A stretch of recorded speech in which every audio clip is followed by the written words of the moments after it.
제가 사실 딸 낳는 비법을 굉장히 약간 그냥 간략하게 말하고 맞아. 넘어갔어가지고 태연쌤이 멋진 PPT를 만들어왔잖아. 나 내가 아들맘인 이유를 알게 됐어. 안녕하세요. 두근두근 산부인과 태은쌤. 병쌤입니다. 안녕.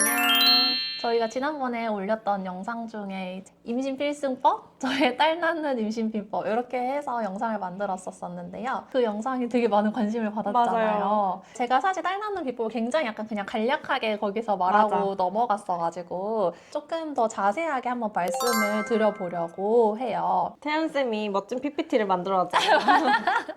이게 옛날에 하던 게 있어서 그런지 이제 논문을 소개하려고 하니까 저널 발표를 해야 될 것 같은 거예요. 그래서 제가 PPT를 멋진 PPT를. 만들어서 진짜 오랜만에 보는 거야, 이런 거. 가져왔습니다. 사실 어려운 내용도 전체적으로 좀 많고 한데 최대한 그냥 저희한테 필요한 부분만 쏙쏙 이렇게 뽑아가지고 한번 전달을 해드리도록 할게요.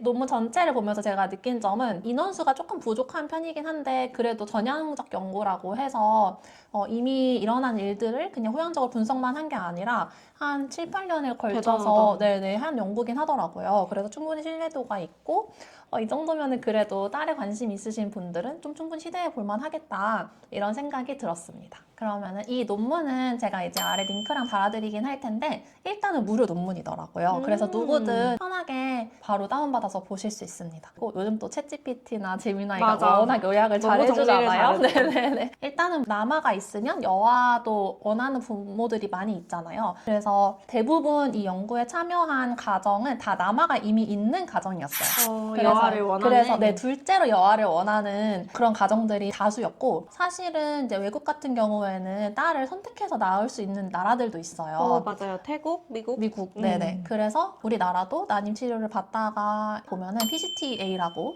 먼저 배아에 유전자가 이상이 없는지를 보는 검사를 하게 되는데 사실 그 검사를 하면 이미 X랑 Y 염색체까지 분석이 돼서 딸인지 아들인지 알 수 있긴 합니다. 우리나라도. 그렇지만 우리나라는 법적으로 공개를 하지 않죠. 그쵸. 선택적으로 배아를 넣는 거를 금지를 하고 있어서 그거를 못 하는 건데 미국이나 태국 같은 경우는 원하는 성별을 넣어주기도 하죠, 사실. 네. 근데 이제 결국에는 고가의 기술이기도 하고 유전자 정보가 다 노출이 돼버리는 거니까 이제 이런 연구를 진행하게 됐다고 설명하고 있어요. 그래서 엄마의 식단을 저나트륨, 그리고 저칼륨, 그리고 고마그네슘, 고칼슘을 유지를 하고 배란 전 성관계 타이밍을 같이 조절을 했을 때 과연 여아 임신 확률이 얼마나 높아지는지를 가설을 두고 연구를 진행을 했고요. 이제 나트륨과 칼륨의 섭취를 줄이고 칼슘이랑 마그네슘 섭취를 늘리고 배란일 최소 2일 전부터는 관계를 안 하는 걸로 권장을 했습니다. 그래서 이게 이제 중요한 슬라이드인데요.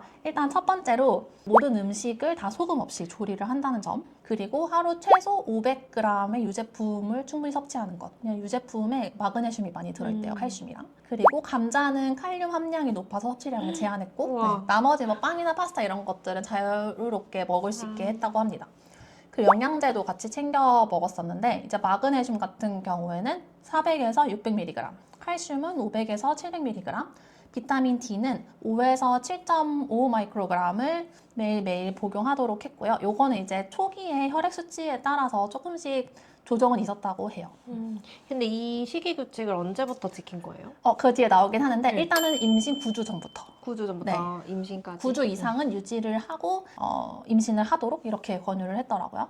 그리고 배란 전 성관계 타이밍은 가정용 배란 테스트기, 저희가 흔히 하는 그 소변으로 보는 배태기라고 하는 것을 사용을 했는데 그게 이제 사실 LH라고 하는 호르몬이 소변에서 녹아나오는 용량을 분석을 하는 거예요.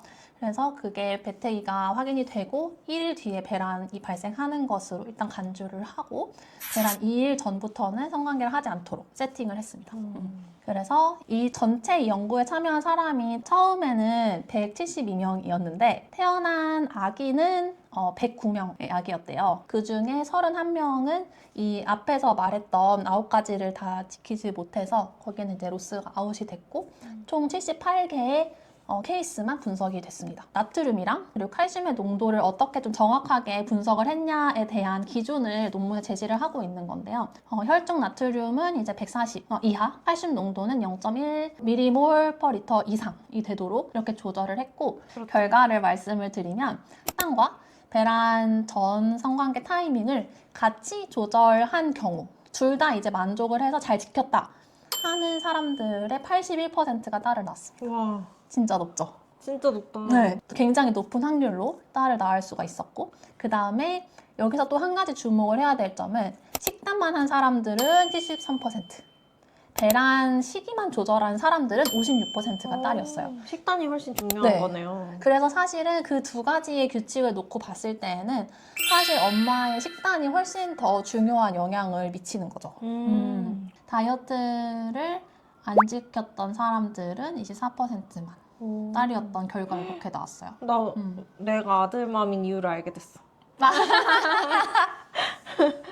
아, 그럴 수도 있나? 이 연구에 따르면 저는 완전 짜게 먹거든요. 아, 그래요? 둘째 아들 낳는 필승 비법을. 이제 타이밍에 대해서도 분석을 조금 더 해보면은 배란 2일 안쪽으로 성관계를 했다고 하면 여아 확률이 현저히 17%로 떨어지고 배란 2일 전부터는 아예 성관계를 안 했다. 배란 3, 4일 전까지만 했다라고 하면 그럼 여아 확률이 58% 정도로 살짝 높은 정도로 나오긴 했습니다. 그래서 결론적으로는 식이요법과 성관계 시기를 조절을 잘 하면 여아 출산 확률을 유의미하게 증가시킬 수 있다. 80%까지. 그리고 둘 중에 이제 중요한 거는 식이요법이다. 이렇게 생각해 보시면 될 것 같아요. 와, 너무 재밌었어요. 생각보다 엄청 글 세팅이 잘 됐죠? 네. 이야. 그러면 딸 원하시는 분들 한번 도전해 보셔도 좋을 것 같아요.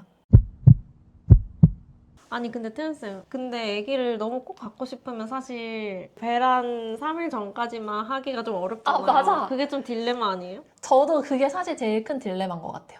그렇죠. 이번 이게- 달을 그냥 넘기는지. 맞아. 사실 이제 이거는 굉장히 일부의 희망사항이잖아요. 그냥 임신 건강한 아기가 잘 자체를- 찾아왔으면 좋겠다라고 하는 게 굉장히 기본적인 마음이니까. 맞아. 둘째 때 좀 더 해볼 만한? 맞아요. 그것도 확실히 있을 것 같아요. 그리고 또 한 가지는 사실 식단만 해도 70%가 딸이잖아요. 그러네. 배란 타이밍 조절하는 거가 10%밖에 차이가 안 나니까. 나요.